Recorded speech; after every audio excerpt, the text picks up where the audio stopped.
루터의 친구들이 루터에게 물었습니다. 전체 시편 중 어떤 것이 가장 좋으냐? 이것은 루터의 탁상담화라는 책에 나오는 내용입니다. 그러자 루터가 바울적인 시편이 좋다고 대답했습니다. 무엇이 바울적인 시편이냐? 시편 32편, 51편, 130편, 143편이다. 왜 그러냐? 이 시편들은 죄사함을 받는 것이 행위가 아니고 믿음으로 말미암는다는 진리를 나타내 주기 때문이다. 이렇게 대담을 나눈 기록을 탁상담화라는 책에 기록을 해놨습니다. 이 시편 32편은 믿음으로 죄사함을 받는다는 진리를 보여주고 있죠. 회개를 통해서 죄사함을 받는다면서요. 그 회개가 믿음을 통해 이루어지는 회개인 것입니다. 왜냐하면 회개는 우리 스스로의 힘으로 할 수 없기 때문입니다. 회개는 믿음으로만 할 수 있는 것이에요. 우리 힘으로 회개를 할 수 없는데 자꾸 우리 힘으로 회개를 하려고 하니까 회개를 하는데 실패하는 것입니다. 그런데 믿음으로는 회개할 수 있어요. 왜냐하면 믿음을 통해서 성령께서 역사하시면 우리 힘으로 할 수 없는 회개를 할 수 있게 되는 것입니다. 그런데 문제는 믿는 것도 내가 할 수가 없어요. 그럼 믿는 걸 또 어떻게 합니까? 그건 내가 주의 말씀을 믿으려고 할 때 그 믿음을 통해서 성령께서 역사하셔서 그걸 믿게 하시고 또 그 믿음을 통해서 나로 하여금 성령께서 역사하셔서 회개케 하시는 것입니다. 그러니까 알고 보면 죄사함은 회개를 통해서 또 회개는 믿음을 통해서 이루어진다는 것을 보면 전부 하나님의 은혜로만 모든 구원이 이루어지는 것이에요. 그래서 하나님의 전적인 은혜로 죄인은 구원을 받는 것입니다. 신앙생활은 우리 의지로 하는 게 아닙니다. 하나님의 은혜로 하는 것이에요. 시편 32편 전체 교리는 이것입니다. 인간의 행복은 죄 용서에 있다라는 것입니다. 인간의 행복은 죄 용서 받는 것에 있다라는 것이에요. 이것이 시편 32편을 통해서 다윗이 우리에게 교훈하는 진리입니다. 인간의 행복은 죄 용서 받는 것에 있다는 것입니다. 그래서 우리는 1, 2절을 통해서 죄 용서 받는 것의 행복을 살펴봤고 3, 4절을 통해서 죄 용서 받지 못한 자들의 불행을 살펴봤습니다. 그리고 5, 6, 7절을 통해서는 회개로의 초대를 받게 됩니다. 다윗이 자신의 쓰라리고 뼈저린 경험을 통해서 회개하지 못한 자들을 회개로 초대하고 있어요. 5절은 다윗이 자신의 경험을 토대로 회개의 과정을 소개하고 있습니다. 그리고 6절은 회개로 초대하고 있어요. 아직까지 자신처럼 죄악 가운데서 고통당하는 자들을 회개로 초대하고 있어요. 그리고 7절은 주를 찬양하고 있습니다.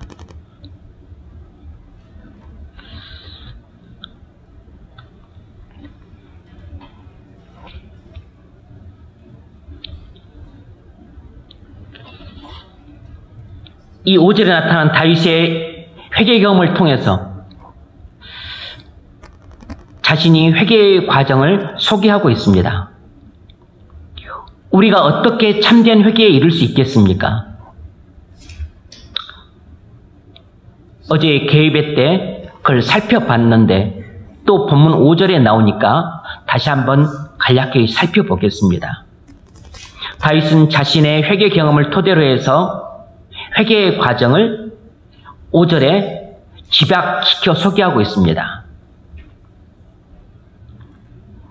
내가 이르기를 내 허물을 여호와께 자복하리라고, 주께 내 죄를 아뢰고 내 죄악을 숨기지 아니하였더니 곧 주께서 내 죄악을 사하셨나이다. 이것이 다윗의 일련의 회개의 과정을 집약 소개하고 있어요.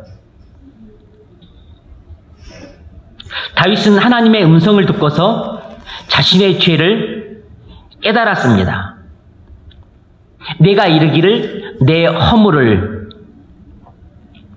다윗은 나단의 설교를 통해서 자신의 죄를 깨달았습니다.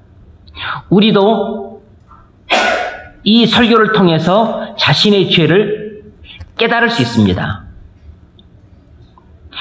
성경의 묵상을 통해서 자신의 죄를 깨달으시기 바랍니다.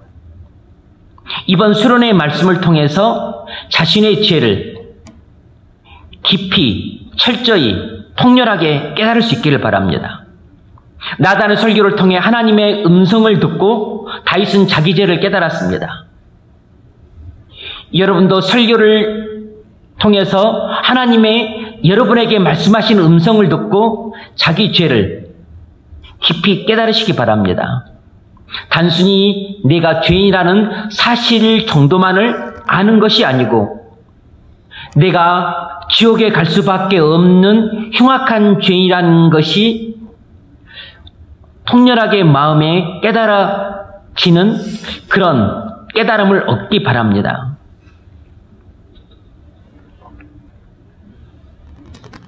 그런 후에 다윗은 자기 죄를 고백했다는 마음을 먹게 됩니다. 먼저 자기 죄를 깊이 깨달은 후에 스스로 자기 죄를 하나님께 고백해야 되겠다고 마음 먹게 돼요.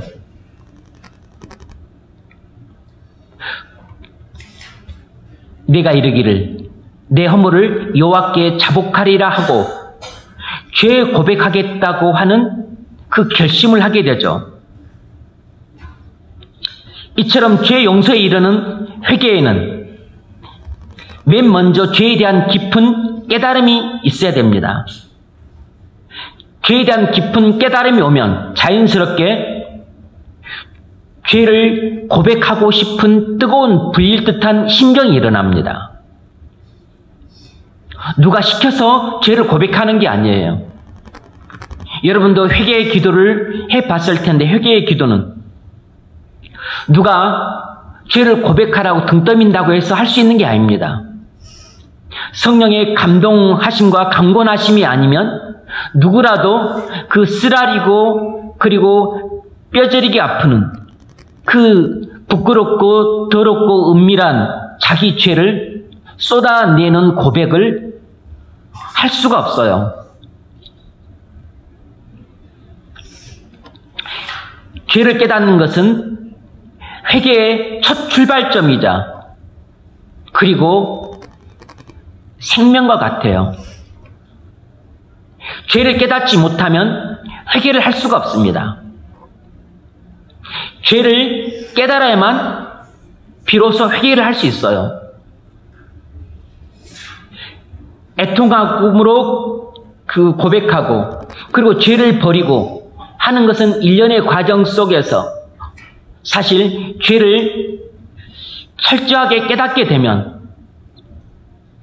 자연스럽게 정서적으로 애통하는 마음이 생겨서 통해 자복하는 그 고백과 회개 기도를 하게 되고 그리고 그 과정 속에서 마음의 변화가 일어납니다.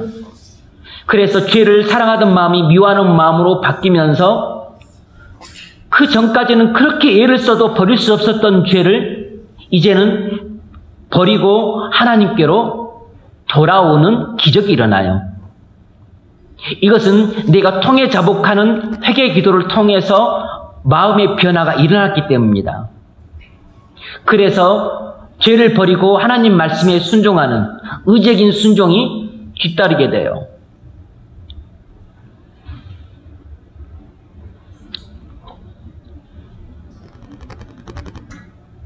죄를 머리로만 알고서 입술만 단순히 고백하는 것은 회개가 아닙니다. 단순한 입술의 고백은 아무것도 아니에요. 회개는 단순한 입술의 고백이 아닙니다. 우리가 회개에 실패하는 이유는 죄를 깨닫는 데 실패하기 때문이에요. 회개를 우리 힘으로 할 수 없는 것은 우리 힘으로 죄를 깨달을 수 없기 때문입니다.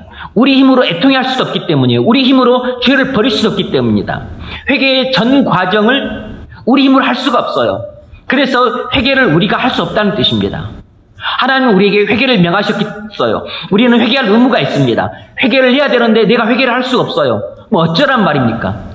그 뜻은 하나님의 은혜로 회개할 수 있다는 뜻입니다. 하나님의 은혜로 회개할 수 있다는 뜻은 믿음으로 회개할 수 있다는 뜻입니다. 그러니까 이것은 30대, 40대 청년도 할 수 있지만 70대, 80대 노년도 할 수 있다는 뜻이고 10살, 7살 먹은 애들도 할 수 있다는 뜻이에요. 왜냐하면 어차피 인간은 자기 힘으로 못하니까, 어차피 그것은 하나님의 은혜로만 하게 되는 거니까 똑같은 조건에 있다는 뜻입니다. 그래서 누구를 불화할 필요가 없어요.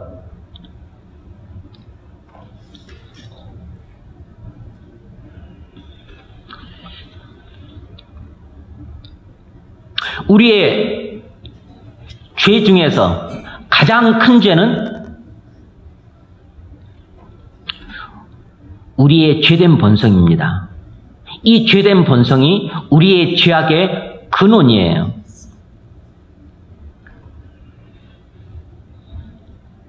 다윗은 나단 선지자의 책망을 듣고 행렬에서의 죄들만 깨달은 것이 아니고 자기 속의 모든 죄의 근원인 죄된 본성이 있다는 사실을 깨닫기까지 이르렀어요. 그것은 한날에 깨달은 게 아닙니다.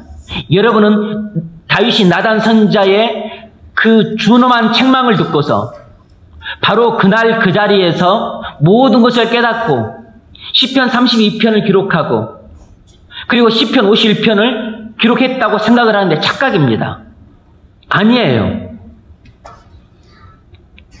다윗은 나단 선지자의 준엄한 책망을 듣고 자기 죄를 그때 깨달았습니다. 그래서 그날 그때 회개를 했어요. 그런데 그것 한 번으로 끝난 게 아니고 그 다음 날도 하고 그 다음 날도 하고 그 다음 날도 하고 그리고 다음에도 하고 그 다음에도 하고 그렇게 회개가 끝없이 이루어졌습니다. 그러니 얼마나 통렬한 회개가 이루어졌겠습니까? 얼마나 회개를 하면서 날마다 그 하나님 앞에서 자기 죄를 깨닫는 깊이가 깊어졌겠습니까? 죄를 깨닫는 깊이가 깊어지니까 자기 죄로 인한 애통함의 깊이도 깊어지고 그리고 죄에 대한 그 미움도 커지고 그래서 죄를 더욱 단호하게 버릴 수밖에 없었던 거죠. 그래서 그 사건으로부터 20년 가까이 지난 나이 노년이 되었을 때 70 가까이 되었을 때 이제 늙으니까 힘이 없어 몸이 차가워져서 그 몸을 덮이기 위해 동료 아비삭을 보내줬는데도 불구하고 아비삭을 자기 침실에 들이질 않았습니다. 왜냐하면 이제 간음은 끊었기 때문이에요. 아비삭을 침실에 들인다고 해서 간음도 아니지만 그러나 어쨌든 그걸 피한 것입니다.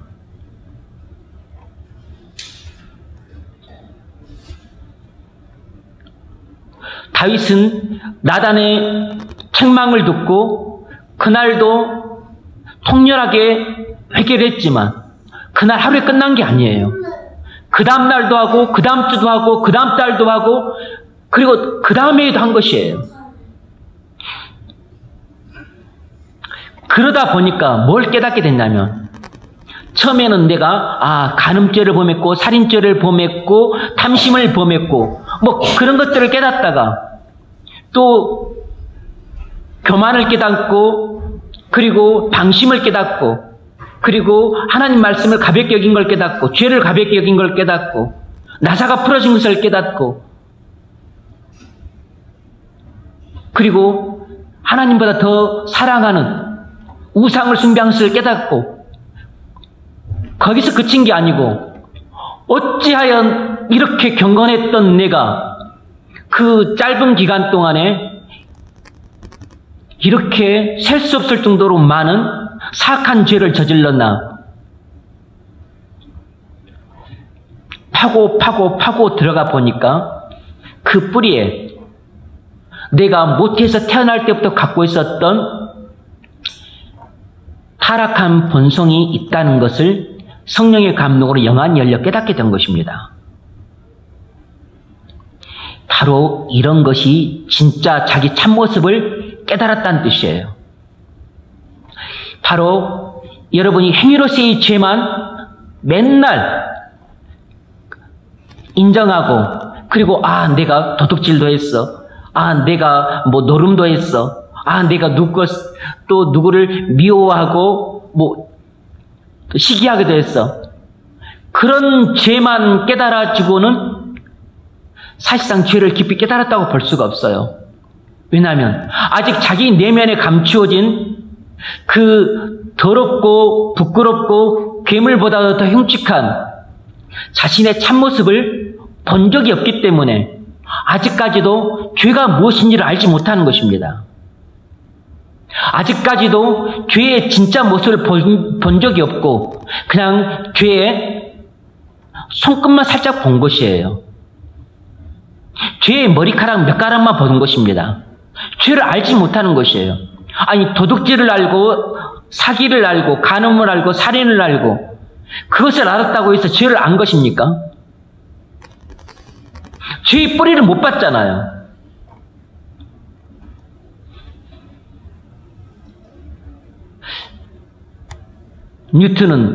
존 뉴턴은 노이선 선장으로 포악하기 짝이 없고 잔인하기 짝이 없고 흑인 노이들을 진짝처럼 부리고 그리고 배 싣고 가다가 한 2달여 그 항해 기간 동안에 3분의 1이 정도 죽는데 3분의 1이 죽으면 다 바다에 던져버리고 고기밥을 만들었습니다. 그리고서 죄의식을 일말도 느끼지 않고 오직 돈을 위해서 그런 짐승 같은 짓을 했었어요. 그러다가 회개하고 죽게 돌아와서는 말하기를 하나님이 살아계시다면 나는 결코 용서받을 수 없는 죄인이라고 그렇게 고백을 했습니다. 꼭 그렇게 흉악한 짓을 해야만 그것을 깨달을 수 있는 게 아니에요. 은혜를 받아야 내가 얼마나 심각하고 그리고 끔찍한 죄인지를 깨달을 수 있는 것입니다. 꼭 살인을 저지르고 꼭 노예들을 학살을 해야만 깨달을 수 있는 게 아니에요. 은혜의 깊이가 내 죄를 깨닫는 깊이입니다. 그리고 죄를 깨닫는 깊이가 통해 자복하는 깊이고 그리고 죄를 버릴 수 있는 깊이예요. 그리고 그것이 회개의 깊이입니다.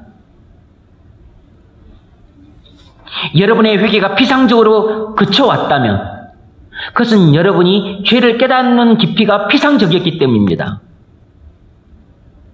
그건 여러분이 하나님의 음성을 듣지를 못하고 그냥 설교만 듣고 그리고 성경을 읽기는 읽었었는데 성경 읽기를 통해서 여러분에게 말씀하신 하나님의 음성은 못 듣고 그냥 성경을 문자적으로만 읽었던 것입니다. 그러니까 죄도 문자적으로만 깨닫고 그리고 죄도 피상적으로만 깨달았던 것이에요.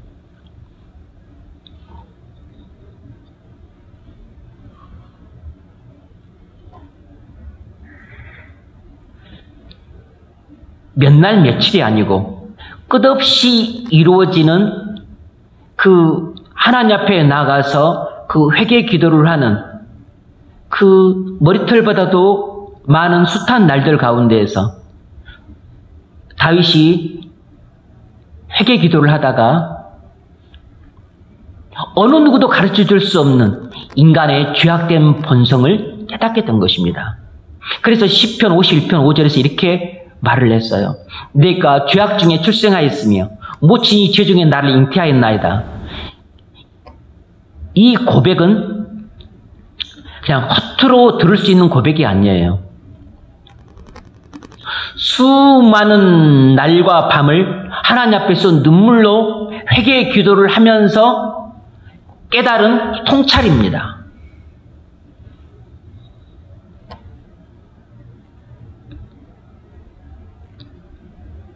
다윗은 자신이 끔찍한 죄들을 저지른 흉악한 죄인 정도가 아니고 근본적으로 죄악 덩어리라는 것을 깨달았습니다. 죄악된 본성이 자기 안에 있어서 죄를 안 질래야 안 질 수 없는 죄악 덩어리라는 것을 깨닫게 된 것이에요. 다윗은 성령의 감동을 받아서 자신의 끔찍하고 참담한 실체를 비로소 그때 난생 처음 본 것입니다. 그 이전에도 그는 경건한 성도였고 그리고 성령 충만한 성도였지만 자신이 그 정도일 줄은 알지 못했던 겁니다. 이처럼 다윗은 자기 죄를 깨닫는 깊이가 깊어지니까 애통하는 깊이도 깊어지고 그리고 죄를 버리는 깊이도 깊어지고 결국 회개의 깊이가 한없이 깊어질 수 있었던 것이에요. 그래서 가증스러운 죄를 버리고 하나님께 확실히 돌아올 수 있었습니다.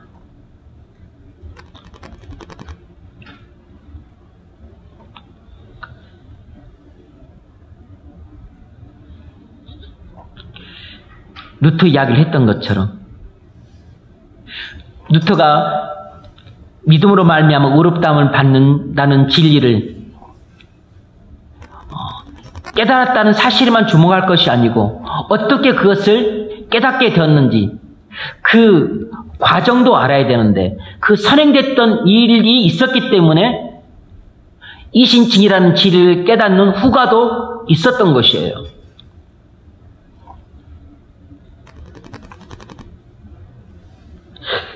지신칭의 진리를 깨닫기 전부터 루터는 자신이 지옥에 갈 수밖에 없는 끔찍한 죄인이라는 사실을 깊이 깨닫고 있었습니다.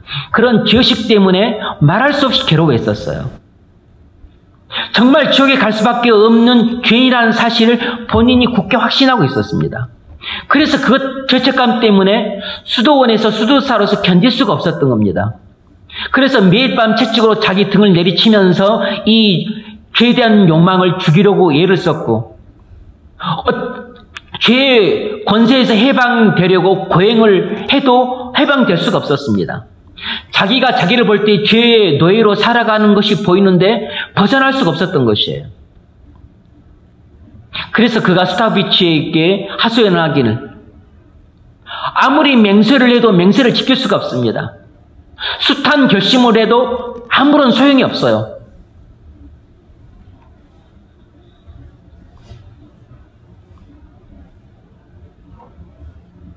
나는 철저하게 죄악 덩어리라 죄를 안 지으려고 해도 안 지을 수가 없구나.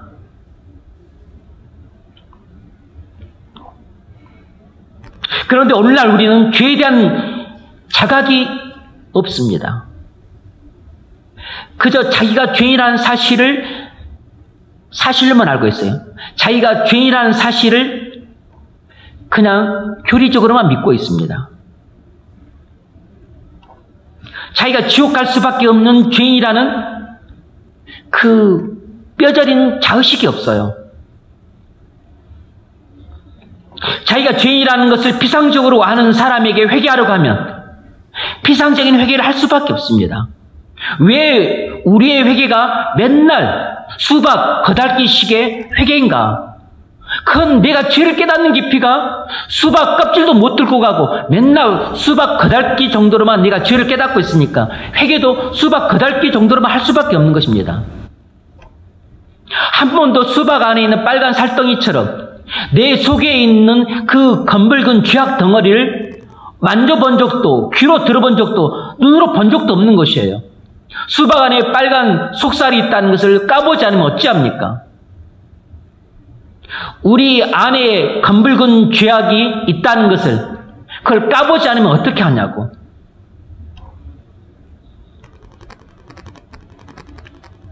회개의 깊이는 죄의 깨달음의 깊이에 비례합니다. 여러분이 깊은 신앙을 가진 사람인지 아니면 피상적인 신앙을 가진 사람인지는 여러분의 죄의 깊이에 달려 있습니다. 여러분의 죄를 깨닫는 깊이에 달렸어요. 여러분의 회개의 깊이에 달려 있습니다.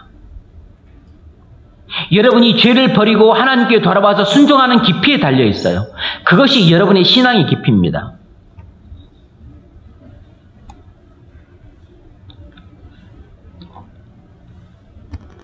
단순히 내가 죄인이라는 사실을 아는 정도로의 깨달음만 갖고서 회개를 하는 것으로는 결코 생명을 얻을 수가 없습니다. 생명 얻는 회개란 그런 게 아니에요.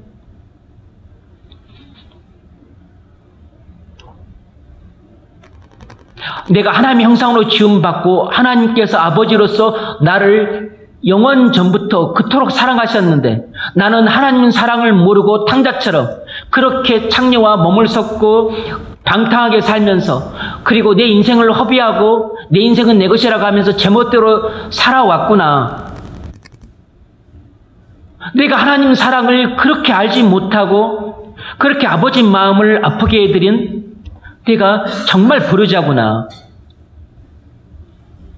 이 사실이 깨달아질 때 내가 하나님 아버지께 범했던 죄의 깊이도 깨달아지는 것입니다. 그리고 이 아무짝에도 쓸모없는 더러운 죄인인 나를 위해서 하나님의 아들 독생자가 내가 무엇가 예쁘다고 나의 모든 죄를 지고 나 대신 하나님의 진노를 받으셨나? 나의 모든 죄를 속죄하기 위해 십자가에서 피 흘리셨나? 예쁠 것도 없는 나를 위해 나의 모든 죄를 완전히 용서해 주셨나?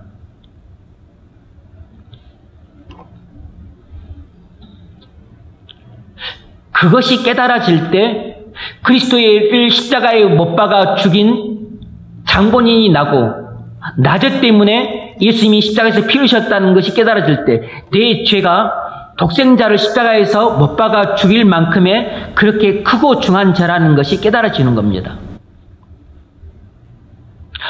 바로 다윗이 나단 선지자의 책망을 듣고 깨달았던 죄의 깊이는 그렇게 바다처럼 깊고 넓은 것이에요. 그래서 살인죄, 간음죄, 하나님 말씀을 멸시한 죄, 죄를 가볍게 여긴 죄, 교만죄, 방심죄, 사기, 거짓말, 속임수, 술수, 야근죄 이런 정도의 죄만은 아니고 자기 내면에 깊숙하게 감춰져 있고 독사처럼 또라이를 틀고 있는 그 음흉하고 그리고 끔찍하기 짝이 없는 죄된 본성이 내 마음 중심 깊은 곳에 자리 잡고 있다는 것을 깨닫게 된 것입니다. 하나님이 은혜를 주셔서 눈을 열어주시니까.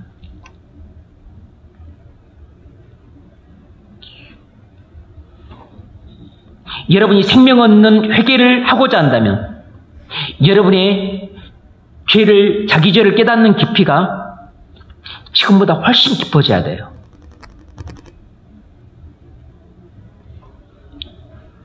그래서 여러분에게 기도하라고 하면 회개한다고 하면서 맨날 성경을 읽지 않은 죄, 기도하지 않은 죄, 하나님을 사랑하지 않은 죄, 또 전도하지 않은 죄, 직장에서 그냥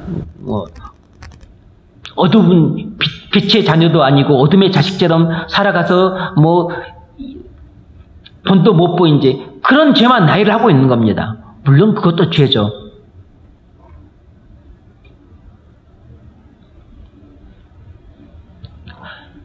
죄를 깨닫는다는 것은 자기 내면에 깊숙하게 감춰진 더럽고 흉측하고 그리고 끔찍하기 짝이 없는 괴물보다 더 흉측한 자기의 참 모습을 발견하는 것입니다.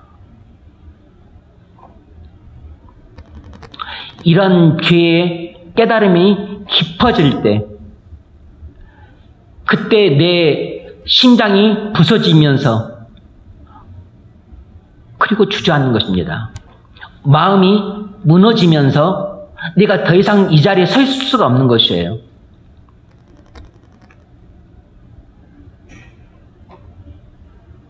나는 왕으로서 자격이 없구나.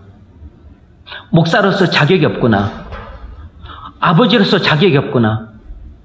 남편으로서 아내로서 자격이 없구나.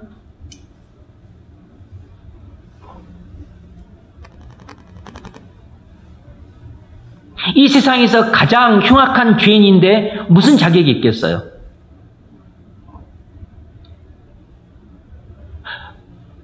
바울의 자의식이 무엇입니까? 죄인 중에 내가 괴수니라. 내가 죄인 중에 가장 끔찍한 죄인이라는 것이 바울의 자의식이에요. 내 속, 내 안에 선한 것이 거하지 아니하나니 오라 나는 공관자로다. 이 사망의 몸에서 누가 나를 건져내랴. 자기 안에 선한 것이라는 하나도 없고 모두 악한 것밖에 없다는 것입니다. 나는 악의 덩어리라는 것이에요. 내 내면은 악의 덩어리라는 것입니다. 나는 침몰한 배처럼 그렇게 쓸모없는 존재고 절망적인 존재라는 것입니다.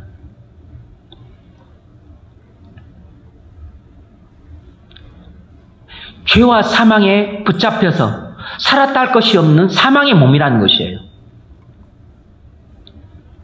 우리는 구절풀이만 하고 있는데 바울이 이런 고백을 할 때는 그 고뇌가 얼마나 깊었겠습니까? 자신의 참 실체를 보니까 절망에 빠지게 되는 거죠. 우리는 절망에 빠져본 적이 없어요. 왜냐하면 자신의 참 실체를 본 적이 없으니까. 그러니까 교만한 것입니다. 난다 긴다 하고 내가 누군데, 내가 학벌이 어떤데, 내가 공부를 얼마나 잘했는데, 내가 직장이 어떤데, 남들이 나를 꽤 부러워하는데, 가진 것을 자랑하는 것입니다. 배운 것을 자랑해요. 왜냐하면 자기를 본 적이 없으니까. 죄인의 귀수라는 걸 본 적이 없으니까. 공관 잘하는 것을 본 적이 없으니까. 사망이 뭐라는 것을 본 적이 없으니까. 죄악 덩어리라는 것을 본 적이 없으니까 내가 똑똑한 것, 학력 높은 것, 직장 좋은 것, 가문 좋은 것, 그리고 내가 집을 사둔 것, 이것이 자랑거리가 되는 것입니다.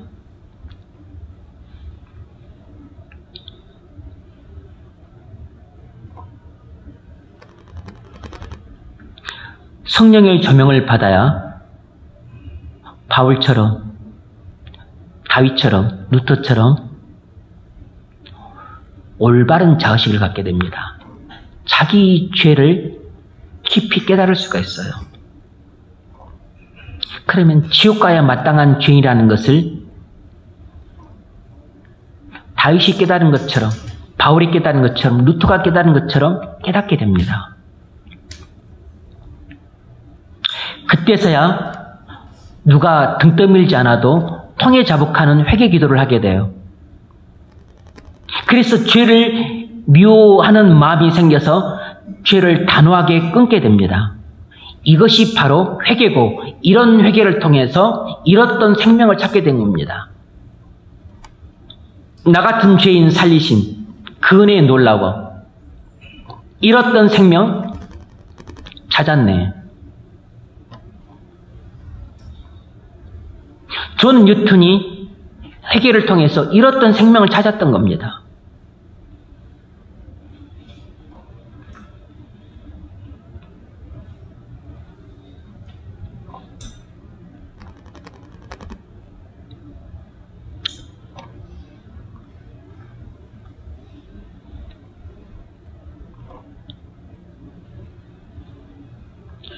바울은 5절에서 이것이 5절에서 이제 다윗이 자신의 경험을 토대로 회개의 과정을 소개하고 있는 것입니다. 내가 이르기를 내 허물을, 나단 선지자의 책망을 듣고 자신의 허물을 깨달았어요. 자신의 죄와 악을 깨달았습니다. 내가 이르기를 내 허물을 여호와께 자복하리라 하고 위대한 결심입니다. 죄를 깨닫게 되니까 그 다음에 다윗이 무엇을 했냐면 내가 죄를 하나님께 고백해야 되겠다. 이런 결심을 하게 돼요. 내가 하나님께 죄를 고백하겠다는 결심은 위대한 결심입니다. 이것은 죄를 깊이 깨달았기 때문에 애통하는 마음이 생겨서 하나님께 죄를 고백하지 않고는 견딜 수 없는 불타오르는 심정이 솟아난 것입니다. 그리고서 하나님 앞에 나가서 죄를 고백했어요. 주께 내 죄를 아뢰고 내 죄악을 숨기지 아니하였더니 주께라는 말이 중요해요. 주는 하나님을 말합니다. 하나님을 말해요. 우리는 죄를 고백할 때 하나님께 고백하지 사람에게 고백하지 않습니다. 그런데 하나님 앞이 어디냐면 바로 그것이 가장 은혜로운 장소, 은혜의 보좌예요. 그런데 그 은혜로운 보좌를 뭐라고 불렀냐면 속죄소라고 불렀어요. 속죄소란 뜻은 죄를 속량해 주는 장소란 뜻입니다. 그러니까 하나님 앞이 속죄소예요. 왜냐하면 하나님 앞으로 죄인이 하나님 앞으로 나아가면 하나님께서는 은혜를 베푸사 죄를 용서해 주시기 때문입니다. 그래서 하나님 앞이 구약에서 성전에서 성소가 있고 여러분 볼 때 성소가 있고 지성소가 있는데 성소에는 제사장만 들어오고 지성소는 대제사장님이 1년에 한 차례만 들어오는데 바로 1년에 한 차례만 제사장이 들어올 수 있는 이 지성소 그리고 이 법궤 뚜껑 이거 쉬운 소인데 바로 그곳에 하나님이 구름 기둥으로 서 계시는데 바로 거기가 하나님의 임재의 장소예요. 그래서 이 법궤 뚜껑을 뭐라고 부르냐면 속죄소라고 불러요. 죄인의 죄를 속량해주는 장소. 그래서 죄인에게 베풀어 주시는 최고의 은혜가 죄 용서예요. 그래서 그곳을 무엇이라고 부르냐면 쉬운 소라고도 불러요. 은혜를 베풀어 주는 장소. 그래서 하나님 앞이 속죄소예요. 속죄소이기 때문에 그것이 쉬운 소인 것입니다. 그것을 오늘날 우리말로는 은혜의 보좌라고 불러요. 쉬운 좌.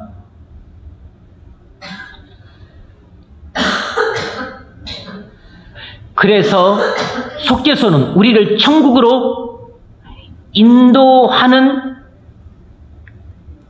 곳이에요. 속죄소는 우리를 천국으로 인도하는 길입니다.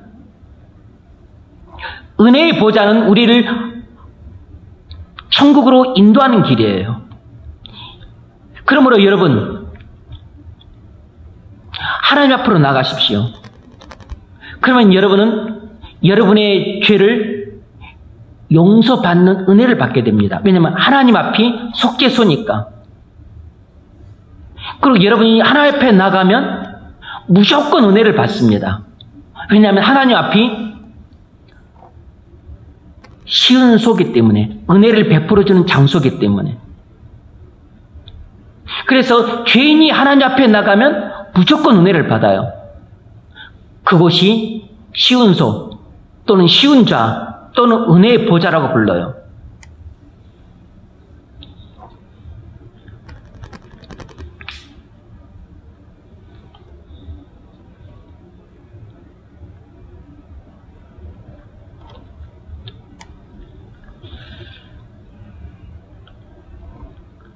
내가 이르기를 내 허물을 여호와께 자복하리라고. 다윗은 죄를 고백하기로 결심하고 실제로 죄를 고백했을 때 죄 용서를 받았습니다. 다윗은 죄를 고백하기로 결심했어요. 내가 이르기를 내 허물을 여호와께 자복하리라고.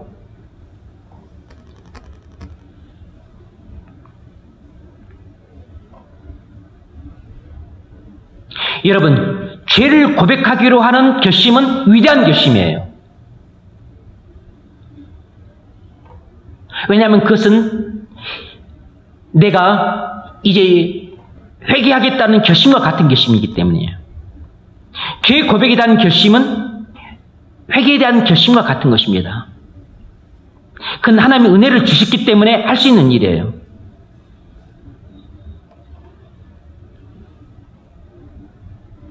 우리도 다윗처럼 죄를 고백하기로 위대한 믿음의 결심을 해야 됩니다.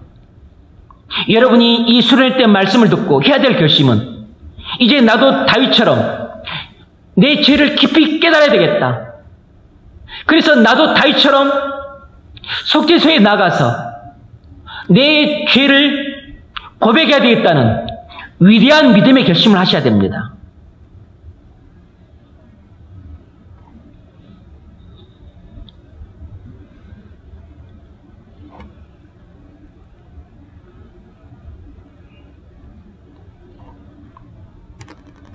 주께 내 죄를 아뢰고 내 죄악을 숨기지 아니하였더니, 이건 실제적인 죄 고백이죠.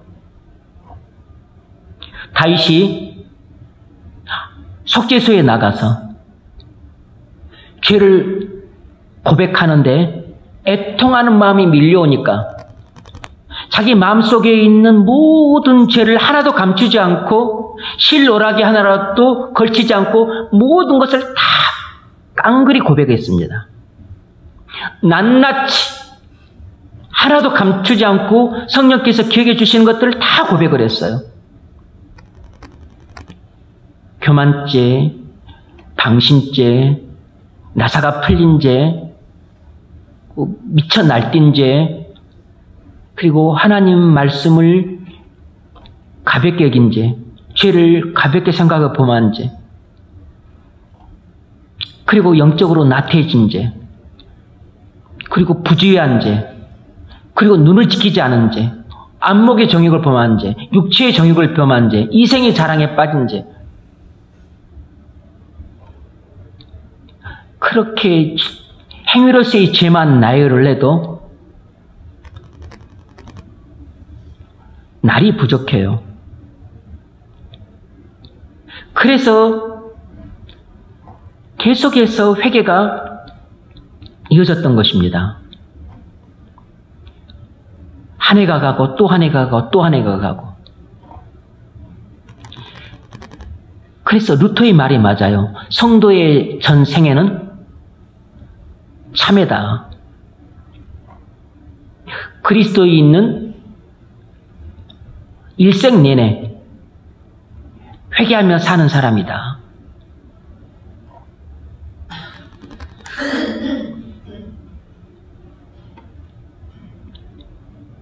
다윗은 견딜 수 없는 죄의 비참함으로부터 구원받기 위해서 오직 하나님만 바라봤습니다. 그래서 죽게 나갔던 것이에요. 하나님께 나가는 사람은 하나님만 바라보는 사람입니다. 속죄소로 왜 나갔을까요? 죄를 용서받기 위해 나간 것이죠. 시운소로 왜 나갔을까요? 돈을 벌기 위해서, 수박을 얻기 위해서? 아니죠. 은혜를 받기 위해 나간 것입니다. 여러분, 직장 왜 나가십니까? 돈 벌기 위해 나가는 거죠.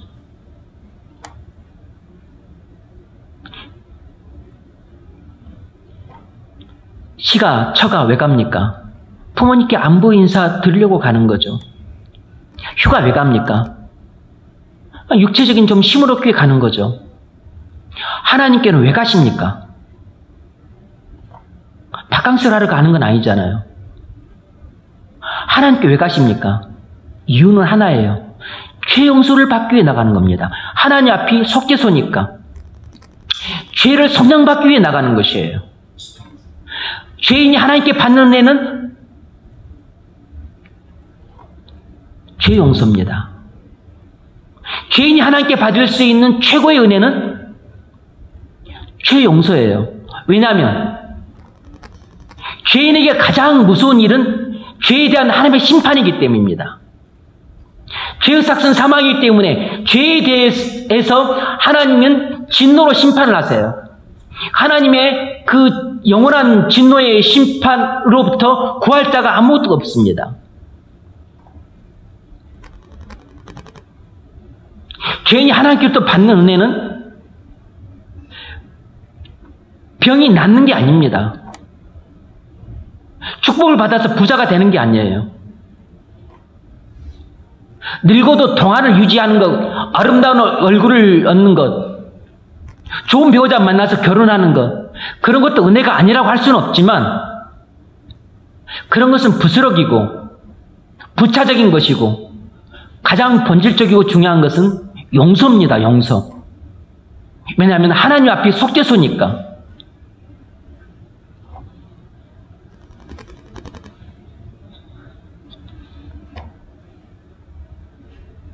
여러분은 속죄소에 나가십니까? 여러분이 속죄소에 나가지 않는 이유는 하나입니다. 내가 죄인한 사실을 깨닫지 못하고 있기 때문이에요. 내가 죄인한 사실을 깨달아 보십시오. 왜 속죄소에 안 나가겠습니까? 문지방이 닳도록 나갈 겁니다. 발바닥이 불이 나도록 나갈 거예요. 직장은 피곤해도 나가고 슬퍼도 나가고 몸이 좀 아파도 나갑니다. 왜냐하면 돈을 벌어야 되니까.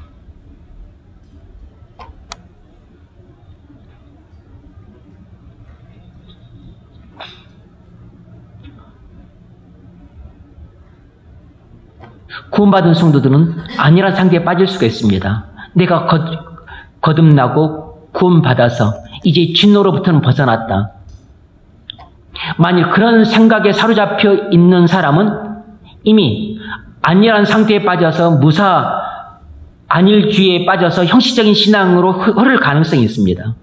정말로 구원받은 성도고 그리고 은혜가 충만하다면 오히려 구원받지 못한 사람들이 속죄소에 나가서 죄 용서를 받는 것 이상으로 속죄소에 뻔질나게 듭니다.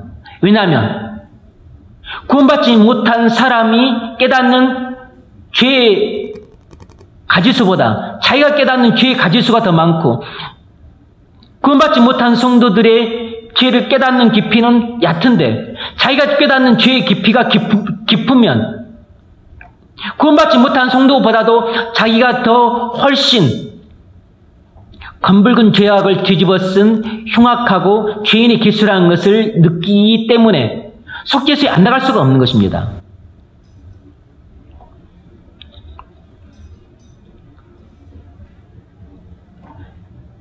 구원받았다고 해서 조금은 안심하고 그럼 맨날 하나님 앞에 나가 사는 기도라고 하는 것은 그냥 건강 지켜주시고 직장생활 잘하게 해주시고 가정에 평안 주시고 또 우리 가족들 모든 질병 사고부터 안 보여주시고 그런 정도로만 기도를 하고 있다면 그건 정말로 본인이 구원받은 성도인지 헤아려 보셔야 됩니다. 본인에 대한 자의식이 거의 없어요. 본인에 대한 죄를 깨닫는 깊이가 너무 일천합니다.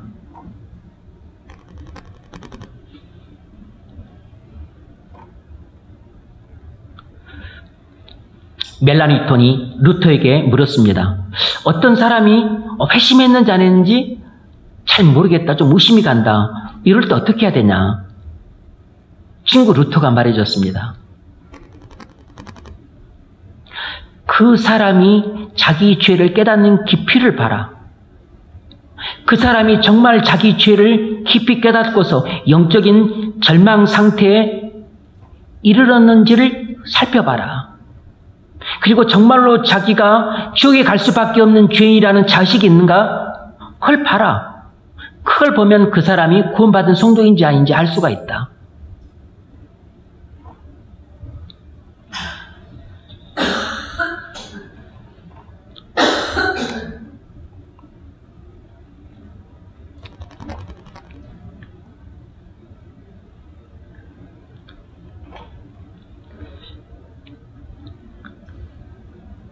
내 죄악을 숨기지 아니하였더니. 우리는 우리 죄악들을, 다윗은 하나님 앞에 나가서 자기 죄를 토설했습니다. 고백했는데 통에 자복하는 회개 기도를 하니까 낱낱이 모든 죄를 다 고백을 했습니다. 하나도 숨기지 않고.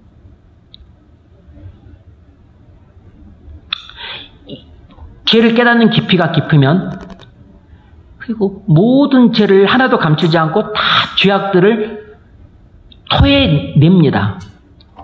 개워내어. 왜냐하면 그 더러운 것을 내 은혜 받은 심령 속에 둘 수가 없기 때문이에요. 죄를 고백하는 것은 더러운 죄악을 토해내는 것 같습니다. 죄악이 이렇게 달콤하고 예쁜 것이라고 그것을 마음속에 꼭꼭 숨겨둡니까?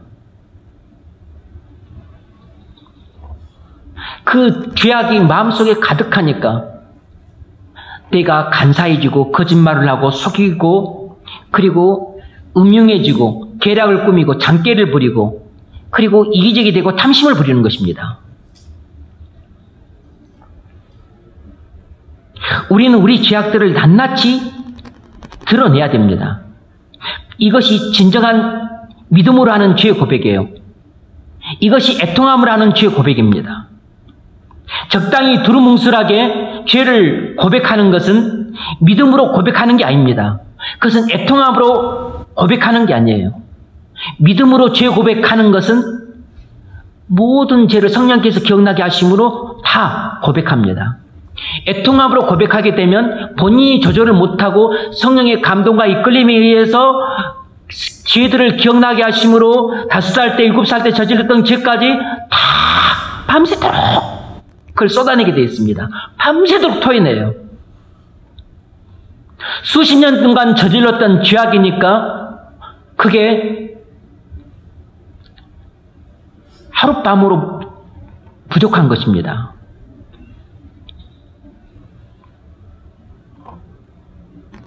마음속 깊이 감추어진 죄악들을 다 끄집어 내서 하나님께 용서를 구하십시오. 그것이 통에 자복하는 기도랍니다. 우리가 믿음으로 고백할 때 성령께서 우리 굳은 마음을 제거하사 부드러운 마음을 주세요.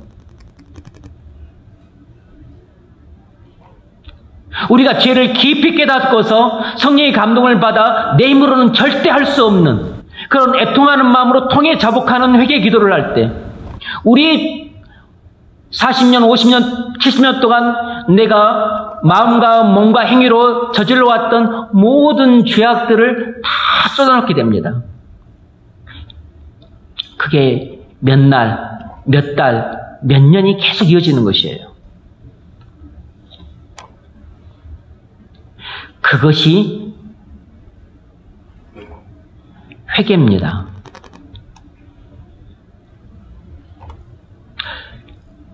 그것이 죄 용서함이에요. 그것이 죄 용서함 받는 은혜입니다. 우리는 믿음으로 고백할 때 성령께서 우리 마음을 변화시켜 주세요. 우리가 통에 자복하는 고백을 할 때 성령께서 역사하셔서 우리 힘으로 절대로 바꿀 수 없었던 우리 마음의 변화를 주십니다. 굳은 마음을 제거해 주셔서 부드러운 마음을 주세요. 성령께서 새 마음을 주십니다. 새 영을 주세요. 에스겔서 36장 26절처럼 내가 너에게 새 영을 주고 새 마음을 부어주리니 너희 육체에서 굳은 마음을 지하고 부드러운 마음을 줄 것이라.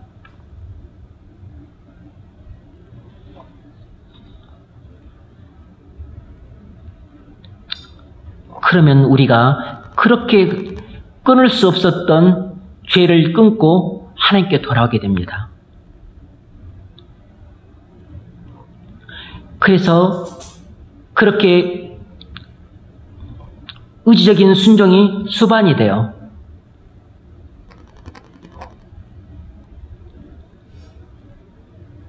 그러면 그때서야 그렇게 통해 자복한 회개 기도를 할 때 이미 봤습니다. 아, 하나님이 죄인인 내게 죄사함의 은혜를 주셨구나.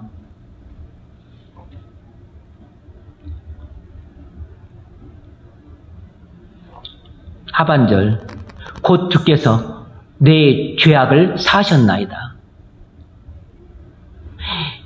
죄사함을 받으려고 안달을 한다고 해서 받는 게 아닙니다. 죄 용서는 의지로 받을 수 있는 게 아니에요. 애쓴다고 받을 수 있는 게 아닙니다. 죄 용서는 믿음으로 받는 것이에요. 믿음으로.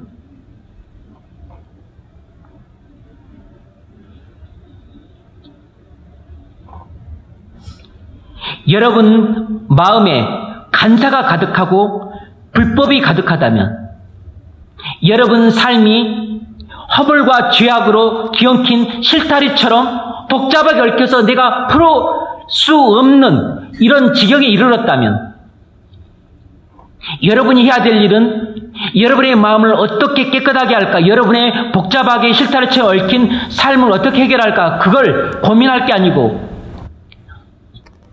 속죄소로 달려가야 됩니다. 그 모든 원인은 죄이기 때문에 여러분의 죄를 용서받아야 돼요. 그래서 하나님 앞에 나아가서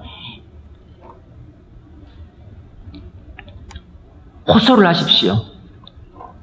울든 아니면 땅바닥을 치든 꺼이꺼이 통곡을 하든, 그리고서 하나님의 은혜를 주시면 여러분이 죄를 깨닫게 됩니다. 그리고 통해 자복하게 돼요. 그때 여러분의 죄를 철저하게 고백을 하십시오. 구렁이 담 넘어가듯이 두루뭉술하게 적당하게 고백하지 말고, 주께 내 죄를 아뢰고 내 모든 죄악을 숨기지 아니하였더니 숨기지 말고 아뢰십시오. 하나님께 두려움과 죄송한 마음으로 고백을 하세요. 자기 욕망에 사로잡힌 어리석임에 대한 후회하는 마음으로 고백을 하십시오. 이런 비참한 삶을 끊지 못하는 자신의 무능함에 대한 탄식으로 통곡을 하세요. 통곡하고 싶다고 해서 통곡이 되는 것도 아닙니다. 성령께서 마음을 무너뜨리면 통곡이 나옵니다. 잠언 28장 13절, 죄를 자복하고 버리는 자는 불쌍히 여김을 받으리다. 무슨 말입니까? 죄를 자복하고 버리는 자는 불쌍히 여김을 받으리다. 회개하는 자는 죄 용서함을 받는다는 말입니다. 회개하는 자는 죄 용서함을 받는다는 것입니다. 이미 구원받은 신자들도 자신의 죄악과 허물과 간사함을 하나님께 고백해야 합니다. 그런데 만일 대부분 많은 성도들이 이 죄 용서를 받기 위한 죄 고백은, 회개 기도는 구원받지 못한 사람들만 해야 된다는 그런 착각을 하고 있어요. 아닙니다. 정말 회개 기도와 죄 용서를 구하는 이 죄 고백은 성도들이 더 많이 하는 것이고, 위대한 성도들일수록 더 많이 하는 것입니다. 죄의 깨달음의 깊이가 깊으니까. 왜 그렇게 해야 되는 이유가 뭐죠? 죄악을 감추면 양심의 가책으로 마음이 고통스럽고 근심이 가득하기 때문입니다.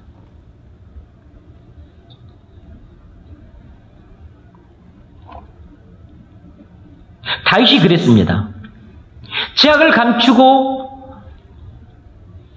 사니까 양심의 가책으로 고통을 견딜 수가 없고, 그 죄가 끊임없이 내게 고통과 을 주고, 그리고 내 영혼을 쇠약하게 만들고 병들게 만드니까, 그리고 신음소리가 그치질 않은 것입니다. 내가 토설치 아니할 때 종일 신음함으로 내 뼈가 쇠하였도다. 주의 손이 주야로 나를 누르시오니 내 진액이 변하여 여름 가무에 마름같이 되었나이다.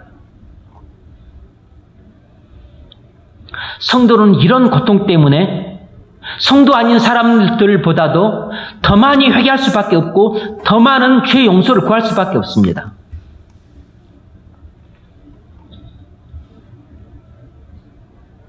왜 구원받은 성도가 죄 고백을 해야 되는가? 하나님께서는 자기 죄 때문에 애통해하는 자들을 찾으시기 때문이에요. 이사야서 57장 15절을 보면 내가 통회하고 마음이 겸손한 자와 함께 거하나니 이는 겸손한 자의 영을 소성케 하고 통회하는 자의 마음을 소성케 하려 함이라 그랬습니다. 이사야서 57장 15절 내가 통회하고 겸손한 자와 함께 거하나니 이는 겸손한 자의 영을 소성케 하고 소성이라는 것은 리바이브예요. 죽은 영혼을 다시 살린다는 뜻도 있지만 굳은 마음을 취하고 부드러운 마음을 줘서 살리는 것입니다. 영을 살린다는 것은 굳은 마음, 새 영을 준다는 것입니다.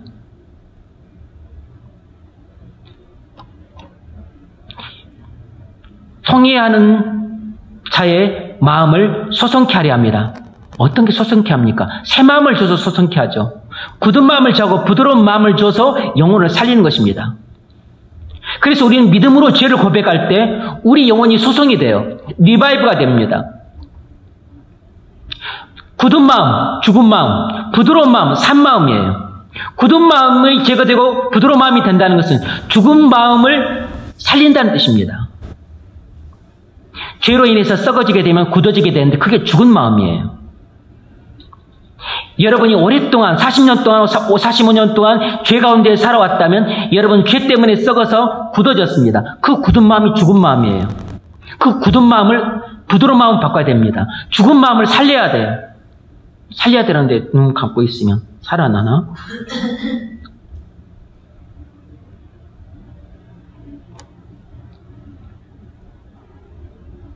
이렇게 하나님은 상한 심령을 찾으십니다. 하나님의 구하신 제사는 상한 심령이라 주께서 상하고 통회하는 마음을 멸시치 아니하시리다. 시편 57편 17절 말씀입니다. 여호와의 구하신 제사는 상한 심령이라. 하나님이 정말로 기쁘시게 받으시는 예배는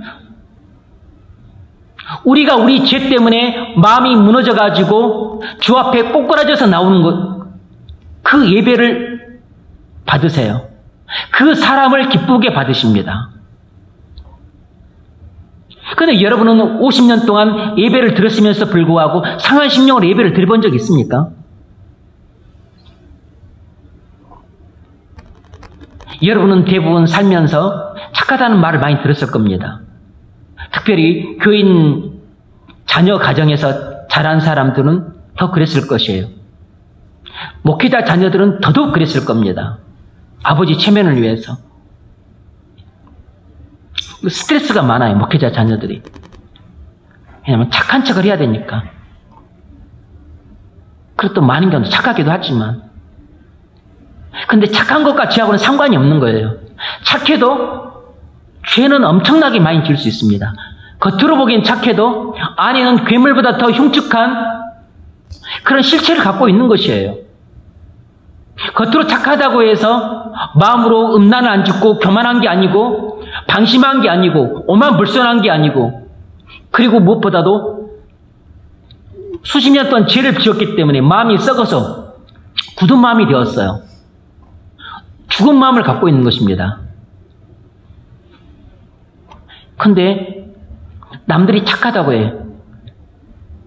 교회까지 다녀. 그건 구원받은 신자로 생각을 하는 것입니다. 부모도 그렇게 간주를 해요. 본인도 그런 줄 압니다. 제가 청년부를 사역이기 때문에 목회자 자녀들을 많이 가르쳤습니다. 거의 대부분 회심하지 않았어요. 벌써 20대고 30대 청년들이었었는데. 그런데 담임 목사님께 그런 이야기 못합니다. 관심 있으면 물어보실 텐데 안 물어보죠. 그건 그렇게 관심이 없다는 뜻입니다. 아니면 본인 자녀가 구원받았다고 생각을 하고 계실 수도 있고, 그리고 내가 여기 담임 목사고, 그리고 내가 네보다 더 훨씬 더 신앙 선배고 하는데 내가 알아서 할 거라는 그런 생각을 갖고 계실 거라고. 뭐 이제 뭐 초년 목회자고, 그리고 뭐 부목사, 아니면 전도사, 강도사 그런 정도 수준인데 뭐 나한테 물어볼 리가 없죠. 그리고 당신이 집에서 데리고 키웠으니까 누구보다 잘 알겠죠. 말을 할 수가 없어요. 감히 말을 할 수가 없답니다. 제 둘째 형님이 목사님이세요. 통합지역. 형수님이 뭐 신앙이 아주 훌륭하십니다. 그래도 조카들 신앙에 대해서 제가 함부로 이야기를 못해요. 형제간인데 형수님하고는 신앙적인 이야기를 엄청 많이 함에도 불구하고 함부로 이야기 못합니다. 조카인데도 함부로 이야기 못해요. 근데 제가 볼 때는 그 조카들 엄청 착합니다. 엄청 착해요. 그런데 아직 회심하지 않았어요.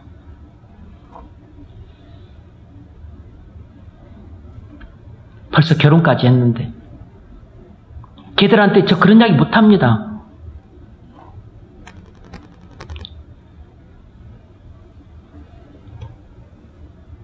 형수님한테만 조심스럽게 한번 이야기를 했습니다. 형수님은 알고 계신다고 하시더라고요. 충분히 아실 겁니다. 저보다 영적으로 훨씬 뛰어나시니까.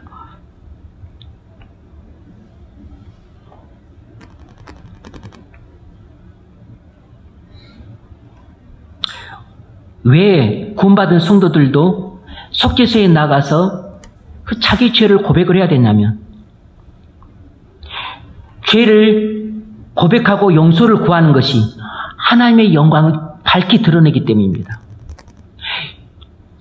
내 죄 때문에 애통해하면서 하나님께 나아가 죄를 고백하고 용서를 구하는 것은 하나님의 두 가지 성품을 밝히 드러내는 것이에요. 하나님의 그 공의 앞에 내가 죄를 지어서 죄인이라는 것을 인정함으로써 하나님의 공의를 드러내고, 하나님의 그 사랑을 믿고 의지함으로 죄 용서를 구한다는 측면에서 하나님이 사랑이 하나님이시라는 성품을 드러냄으로써 하나님께 영광을 돌리는 것이에요. 그래서 하나님은 통회한 자를 찾으시는 겁니다. 내가 통회하고 겸손한 자와 함께 거하나니 이는 겸손한 자의 영을 소송케 하며 통회하는 자의 마음을 소송케 하려 합니다. 여러분, 통회하는 자가 겸손한 자예요.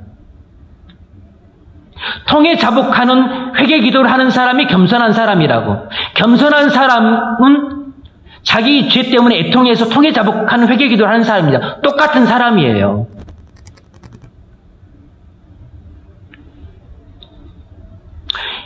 우리가 우리 죄를 하나님 앞에 나아가 고백하면서 용서를 구하는 것은 하나님의 영광을 드러내는 일입니다. 우리가 회개하는 것은 정말로 하나님의 영광을 밝히 드러내는 일이에요. 왜냐하면 하나님의 공의를 드러내고 거룩을 드러내고 그리고 사랑을 드러내고 그리고 용서하시는 자비를 드러내기 때문입니다. 회개보다 더 하나님을 영화롭게 하는 일이 없어요.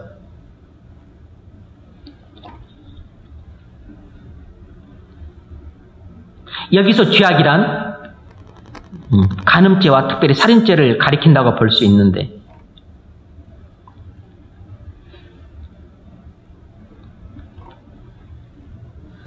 왕상 15장 5절을 보면 이렇게 기록을 해놨습니다. 다윗에 대해서 다윗이 햇사람 우리아 일 외에는 평생에 여호와 보시기에 정직행하고 자기에게 명하신 모든 일을 어기지 아니하였다. 다윗은 우리아 일 외에는 그릇된 일을 행한 적이 없을까요? 아닙니다. 많은 그릇된 일을 행했어요. 그런데 왜 이렇게 기록을 해놨습니까? 왜 이 우리아와 관련된 죄악만이 다윗 생애의 유일한 오점이라고 이 기자는 이렇게 기록을 했을까요? 그것은 이 한 가지 죄악이 너무 위선적이었기 때문입니다. 살인죄, 간음죄 이런 죄들도 흉악하지만 무엇보다도 거짓말하고 속이고 술수를 쓰고 계략을 쓰고 감추고 은폐하고 야근깨를 쓰고 온갖 더럽고 그리고 그 사단의 속성인 교활함을 다 썼기 때문이에요.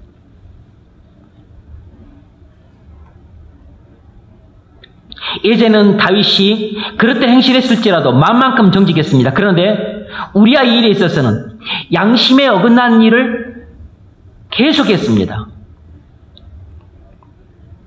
우리가 죄를 짓더라도 양심에 어긋나서 그 죄를 짓지 않는 일도 많이 있잖아요. 그냥 갑자기 화를 낸다든지 아니면 막 그냥 또 자기 혈기를 못 이겨서 그냥 사람 무정하게 대한다든지 아니면 또 그냥 불끈해가지고 좀 무리하게 행동한다든지 이거는 양심을 어겨서 하는 죄는 아닌 거죠. 근데 양심을 어겨서 짓는 죄는 마음을 더럽혀요. 그리고 양심을 악하게 만듭니다. 그리고 사람을 진실됨을 없애가지고 가식적 위선적으로 만들어요.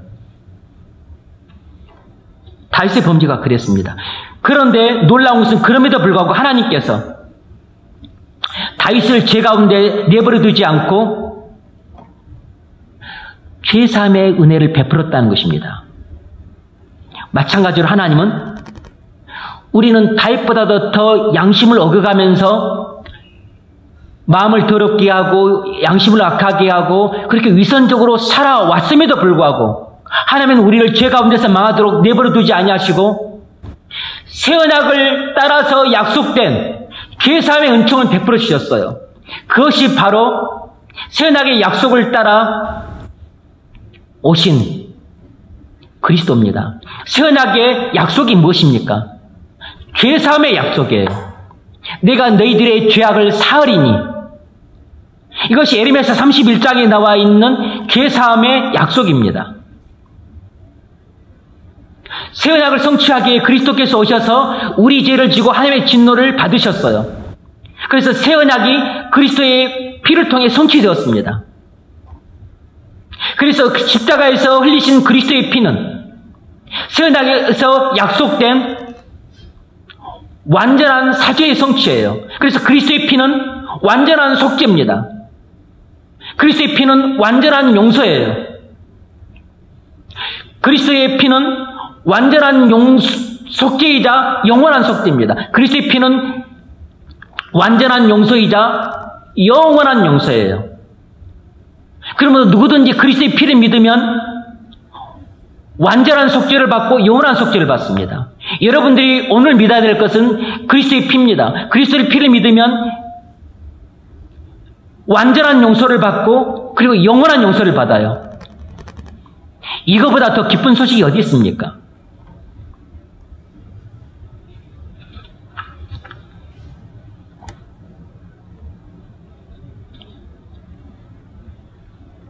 여러분, 하나님께서 죄인에게 베푸신 최고 은혜는 죄 용서의 은혜예요. 새 언약의 약속을 따라 그리스도께서 완전한 용서를 했습니다. 이 그리스도의 완전한 용서가 믿어질 때 회개할 수 있습니다. 그러므로 여러분이 회개하려고 한다면 먼저 그리스도의 완전한 용서를 믿으십시오. 그래야만 회개할 수 있습니다. 그리스도의 완전한 용서를 믿을 때 그때 하나님의 사랑이 깨달아지고 그리스도의 은혜가 깨달아지면서 비로소 그때 내 죄가 얼마나 심각한지 깊이 있게 깨달아지는 것이에요.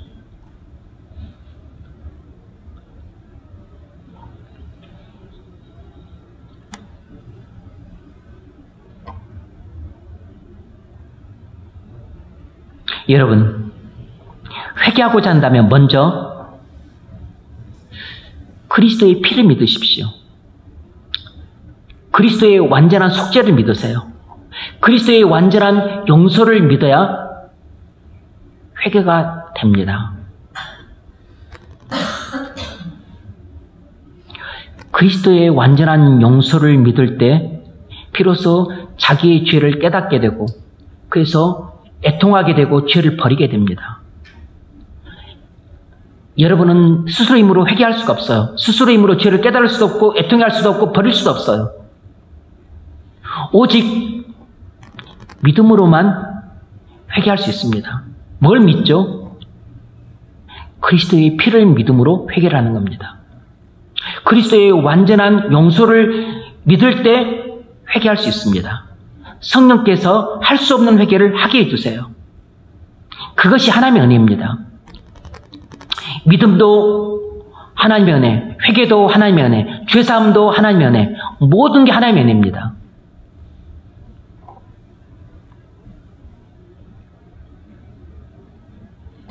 그 그리스도의 피를 믿고 완전한 용서를 받을 때 때때로 질병에서 치유가 되기도 합니다.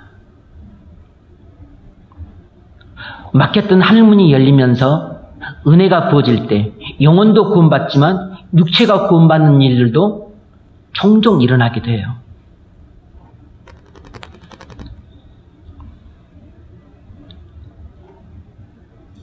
단지 자기 죄를 생각하고 괴로워하고 후회하는 것으로는 회개할 수가 없습니다. 가인도 동생을 죽이고 나서 자기 죄를 생각하고 그리고 괴로워했습니다. 두려워했어요. 가룟 유다도 예수님을 죽이고 나서 자기 죄를 생각하고서 그는 정말로 괴로워했습니다. 정말 깊이 후회했어요.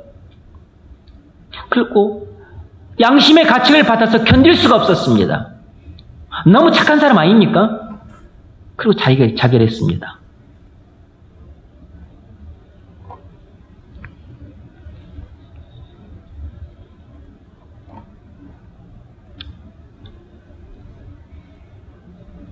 죄로 양심이 괴로울 때 마음이 간사한 사람들은 그 양심의 가책을 피하려고 숨어 다닙니다. 양심의 가책을 무마시키려고 귀를 틀어막아요. 그럼 양심이 약해집니다. 그럼 마음이 굳어져요. 그러면 그 영혼이 죽어가는 겁니다.